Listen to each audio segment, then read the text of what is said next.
नमस्कार बच्चों। जैसा कि आप सभी को मालूम है कि अभी तक हम लोगों ने बीएड के जो फर्स्ट पेपर की हम बात कर रहे हैं उसमें से हम लोग कर रहे हैं और बीटीसी के फर्स्ट सेमेस्टर और सेकंड सेमेस्टर दोनों में ही इम्पोर्टेंट कॉन्सेप्ट भी है। तो आज हम लोग करेंगे वर्धा शिक्षा। हेडिंग डालिएगा, वर्धा शिक्षा या वर्धा योजना, गांधी जी की बुनियादी शिक्षा, ये सभी इसी के नाम है। बेसिक शिक्षा, बुनियादी शिक्षा, वर्धा योजना, वर्धा शिक्षा और नई तालीम, ये सभी नाम एक ही चीज के हैं, एक ही योजना के हैं। बात 1935 की है कि जब भारत देश अंग्रेजों के चंगुल से आजाद होना चाहता था। बहुत ज्यादा परेशान अंग्रेजों ने कर दिया था और उस समय भारत जो था कुल टोटल 11 प्रांतों में बटा हुआ था और इलेक्शन के समय वहां पर 7 प्रांतों में कांग्रेस की सरकार आई और उनका नेतृत्व गांधी जी ने स्वयं किया। गांधी जी उस समय एक लीडर के रूप में उभर कर सामने आए और उन्होंने इन सभी 7 के 7 प्रांतों में विजय प्राप्त करते हुए भारत में एक अच्छा नेतृत्व किया। और ये एक ऐसा समय था जिस समय भारत में शिक्षा प्रणाली बहुत ज्यादा कमजोर थी और अंग्रेजों का वर्चस्व पूरी तरह से फैला हुआ था। अंग्रेजों ने अपनी अंग्रेजी तालीम को पूरी तरह फैलाया हुआ था। मातृभाषा का जो है हमारी हिंदी भाषा का पूर्णतः विरोध किया हुआ था। यह एक ऐसा समय था। इन सभी चीजों को गांधी जी ने एक ऐसा तैयार किया, ऐसा गांधी जी ने बताया कि जब हम लोग एक ऐसी समस्या में फंसे हुए थे तो उस समय गांधी जी ने ही पूर्ण रूप से सहयोग किया। ठीक है जी बच्चों। इसके बाद इसमें जो मुख्यतः एक योजना तैयार की गई 22 अक्टूबर 1937 को श्रीमन नारायण अग्रवाल जी ने एक वर्धा में एक योजना, ये कहे आप या ये कहें कि वहां पे एक शिक्षा सम्मेलन उन लोगों ने चलाया हुआ था। तो गांधी जी ने उन्हें कहा कि आप एक वर्धा शिक्षा योजना के तहत वर्धा शिक्षा सम्मेलन का एक आयोजन करो और जिसमें सभी 7 प्रांतों से जो शिक्षा मंत्री हैं, शिक्षा विशेषज्ञ हैं, उन सभी को आमंत्रित किया जाए ताकि वो लोग उन लोगों के सानिध्य में रहकर हम शिक्षा को और अच्छा कर सकें। इसी को गांधी जी की नई तालीम या बुनियादी शिक्षा के नाम से जाना जाता है, जिसमें गांधी जी ने मुख्यतः जो है प्राइमरी एजुकेशन के ऊपर बल दिया था। और गांधी जी ने कहा कि 7 से 14 वर्ष तक की आयु के सभी बच्चों को फ्री एंड कंपलसरी एजुकेशन दी जाए, निःशुल्क एवं अनिवार्य शिक्षा दी जाए। शिक्षा का माध्यम मातृभाषा हो यानी कि हिंदी भाषा हो। बच्चों को सभी को वह शिक्षा दी जाए जो उनके लिए अनिवार्य हो, यानी कि जो आवश्यकता के अनुरूप हो वो शिक्षा दी जाए। शिक्षा हस्त कौशल के माध्यम से दी जाए, हस्त कौशल वाली शिक्षा दी जाए। इन सब चीजों पर गांधी जी ने बल दिया अपनी बेसिक शिक्षा में। और इन सब चीजों के लिए उस समय जो वहां का जो एक विश्वविद्यालय था, जामिया मिलिया विश्वविद्यालय, जामिया मिलिया विश्वविद्यालय के जो कुलपति थे डॉक्टर जाकिर हुसैन, उन्हें इसकी जिम्मेदारी दी गई और उनकी अध्यक्षता में एक समिति का निर्माण किया गया जिसे जाकिर हुसैन समिति के नाम से जाना जाता है। 1937 में ही यह गठन किया गया था और इसके ऊपर कार्रवाई की गई। जब ये सब चीज निकल कर आई तो उन्होंने अपनी एक रिपोर्ट प्रस्तुत की जिसे बुनियादी तालीम या नई शिक्षा के नाम से जाना जाता है। उस शिक्षा में गांधी जी के द्वारा जो बताई गई मुख्य चीजें थी उन पर विचार विमर्श किया गया। किन बातों पर विचार विमर्श किया गया, हेडिंग डालकर लिखिएगा, बेसिक शिक्षा, गांधी जी की बुनियादी शिक्षा या बेसिक शिक्षा हेडिंग डालकर उसमें लिखिएगा।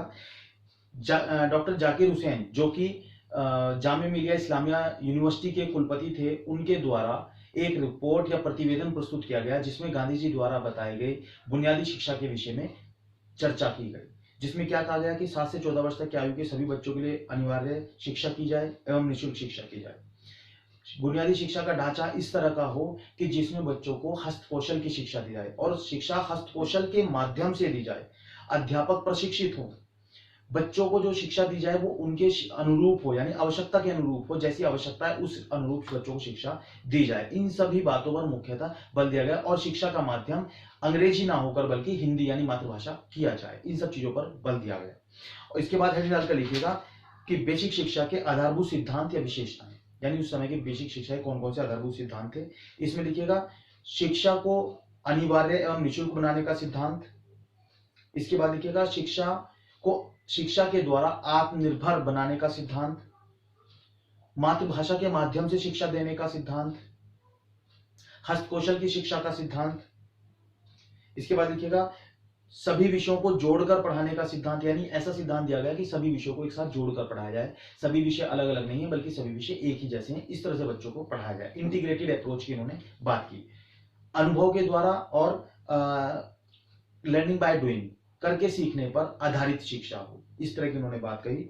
हस्त कौशल की शिक्षा दी जाए, ये भी उन्होंने कहा। तो ये सब उन्होंने कुछ इनकी विशेषताएं थी या आधारभूत सिद्धांत थे जिनके आधार पर उन्होंने बेसिक शिक्षा के बारे में उन्होंने बताया कि किस तरह की बच्चों की बेसिक शिक्षा होनी चाहिए, और उन्होंने अपने यहाँ एक समिति का गठन करके इसे लागू किया था। ठीक है जी। इसके बाद हेडिंग डालिएगा बेसिक शिक्षा के उद्देश्य, यानी गांधी जी के अनुसार बेसिक शिक्षा के कौन कौन से उद्देश्य थे, लिखिएगा। नंबर 1, शारीरिक विकास करना, मानसिक विकास करना, नैतिक विकास करना, चारित्रिक विकास करना, व्यवसायिक शिक्षा देना, आध्यात्मिक शिक्षा देना, आध्यात्मिक विकास करना बालक का। ठीक है जी। तो ये सब कुछ उन्होंने बताया कि बालक को इस तरह की शिक्षा दी जाए कि जिससे बालक के ये सभी विकास हो सके। इसके ऊपर गांधी जी ने विशेष ध्यान दिया। इसके बाद हेडिंग डालिएगा पाठ्यचर्या या करिकुलम, यानी उस समय का जो पाठ्यक्रम था, करिकुलम था, वो किस तरह का था और किस तरह के बारे में उन्होंने क्या क्या बातें कही। तो उसमें लिखिएगा सामाजिक विज्ञान, गणित, मातृभाषा यानी हिंदी, संस्कृत, कला, संगीत, चित्रकला, इन सब चीजों पर भी गांधी जी ने विशेषतः बल दिया और ये कहा कि बच्चों को प्राथमिक स्तर पर ये सभी चीजें पढ़ाई जानी चाहिए। और हाँ, व्यवसायिक शिक्षा या हस्तकौशल शिक्षा के बारे में भी गांधी जी ने कहा कि इस स्तर पर बच्चों को ये सभी शिक्षा दी जानी चाहिए। ठीक है जी। इसके बाद लिखिएगा आप लोग, हेडिंग डालकर लिखिएगा शिक्षण विधियां, कि बेसिक शिक्षा की जो शिक्षण विधियां थी उस समय किस प्रकार रखी गई। शिक्षण विधियों के विषय में गांधी जी ने कहा कि बच्चों को मुख्यतः 2 विधि से पढ़ाया जाए, लर्निंग बाय डूइंग और लर्निंग बाय एक्सपीरियंस, अनुभव के द्वारा सीखना और करके सीखना। 2 विधियों पर उन्होंने बल दिया कि बच्चों को जब सिखाया जाए तो इन 2 विधियों का प्रयोग करते हुए सिखाया जाए ताकि बच्चों के अंदर हस्त कौशल विकसित हो सके। बच्चे स्वयं कुछ करके सीखेंगे तो उन्हें अनुभव होगा, और अनुभव होगा तो वो बाद में भी अपने जीविकोपार्जन के लिए मेहनत करके, मजदूरी करके अपनी जीविकोपार्जन आराम से कर सकते हैं, जिसमें बच्चों को कृषि शिक्षा दी जाए, पशुपालन की शिक्षा दी जाए, हस्तकौशल का ज्ञान दिया जाए, इन सब प्रकार की बच्चों को शिक्षा दी जाए। इसके बाद हेडिंग डालिएगा बेसिक शिक्षा एवं शिक्षक, यानी अध्यापकों के विषय में उन्होंने क्या कहा। अध्यापकों के विषय में उन्होंने कहा कि अध्यापक कम से कम मैट्रिकुलेशन पास हो, यानी 10th उन्होंने की हो कम से कम, और वो प्रशिक्षित अध्यापक हो, क्योंकि उस समय आप लोगों को मालूम है उस समय शिक्षा की व्यवस्था बहुत ज्यादा अच्छी नहीं थी, और जो 10th क्लास भी हो जाता था उसे भी प्राइमरी एजुकेशन के लिए चुन लिया जाता था। तो 10th क्लास हो और कम से कम उसे प्रशिक्षण प्राप्त हो। प्रशिक्षण के विषय में भी उन्होंने अपने 2 विचार रखे कि एक प्रशिक्षण 3 वर्षीय और एक प्रशिक्षण 1 वर्षीय।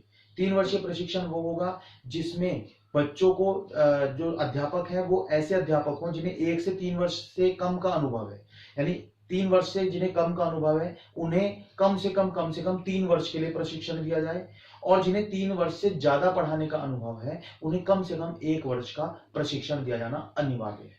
इस तरह की उन्होंने बात कही। इसके बाद हेडिंग डालिएगा धार्मिक और नैतिक शिक्षा, यानी कि प्राइमरी एजुकेशन में उन्होंने क्या कहा, बच्चों को धार्मिक और नैतिक शिक्षा भी बच्चों को दी जाए, जिससे बच्चों के अंदर धर्म का विकास हो, धार्मिक शिक्षा का विकास हो और नैतिक मूल्यों का भी विकास हो। इस तरह के बारे में उन्होंने कहा है अपनी बेसिक शिक्षा।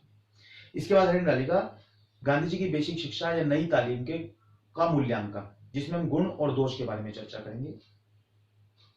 देखिए, जब हम गुण की बात करते हैं तो जो हमने सभी सिद्धांत लिखे, जैसे हस्तकौशल पर आधारित शिक्षा, मातृभाषा माध्यम हो, है ना, और 7 से 14 वर्ष तक के सभी बच्चों को निःशुल्क एवं अनिवार्य शिक्षा, और प्रशिक्षित अध्यापकों द्वारा शिक्षण, है ना, और अध्यापक के लिए 2 प्रकार के प्रशिक्षण। ठीक है जी। तो ये सभी इसके गुण हो सकते हैं कि गांधी जी ने इन सभी पर बल दिया।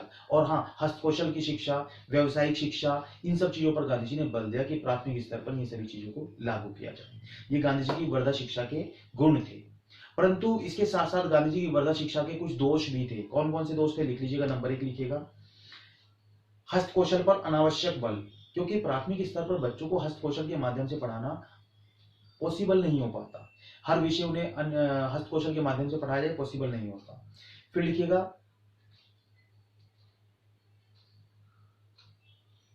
अध्यापकों के प्रशिक्षण की अपूर्ण योजना।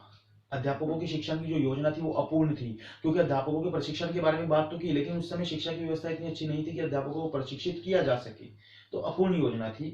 कच्चे माल की बर्बादी, यानी उन्होंने जब हस्तकौशल की बात की कि बच्चों को स्कूल में हस्तकौशल सिखाया जाए, परंतु बच्चों ने हस्तकौशल से जो उत्पाद किया, क्या वो मार्केट में बिकेगा या कैसे बिकेगा, उसके बारे में कोई योजना तैयार नहीं थी। अर्थात बच्चों के द्वारा जो भी मटेरियल तैयार किया जाता था वो सब वेस्ट हो जाता था।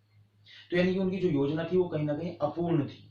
ठीक है। अपूर्ण पाठ्यक्रम, अपूर्ण शिक्षण विधियां। शिक्षण विधियां कोई केवल 2 ही शिक्षण विधि से नहीं पढ़ाया जा सकता। पाठ्यक्रम में भी कुछ खामियां थी जिसमें और भी चीजें ऐड की जा सकती। तो ये कुछ कह सकते हैं गांधी जी की बेसिक शिक्षा में जो कमियां थी, क्योंकि बेसिक शिक्षा में प्राइमरी स्तर पर बच्चों को ये विषयों के साथ साथ और भी बहुत सारी चीजें ऐड की जा सकती है जो कि वर्तमान में लागू हो चुकी है। तो ये कुछ कमियां थी उस समय की गांधी जी की बेसिक शिक्षा में, और उन्होंने सिर्फ हस्तकौशल की शिक्षा पर अनावश्यक बल दिया, वो भी एक कमी थी। तो ये थी गांधी जी की बेसिक शिक्षा, जिसमें हम लोगों ने इन सब चीजों के बारे में पढ़ा कि किस प्रकार के शिक्षा का अर्थ, उद्देश्य, पाठ्यक्रम और ये सब चीजें किस प्रकार की होनी चाहिए, अध्यापक का प्रशिक्षण किस प्रकार का होना चाहिए। ये सभी गांधी जी की बेसिक शिक्षा या वर्धा योजना, वर्धा शिक्षा, प्राइमरी एजुकेशन, बुनियादी शिक्षा, इन सब चीजों के बारे में आता है। वेरी मोस्ट इंपॉर्टेंट कॉन्सेप्ट है, अवश्य कीजिएगा।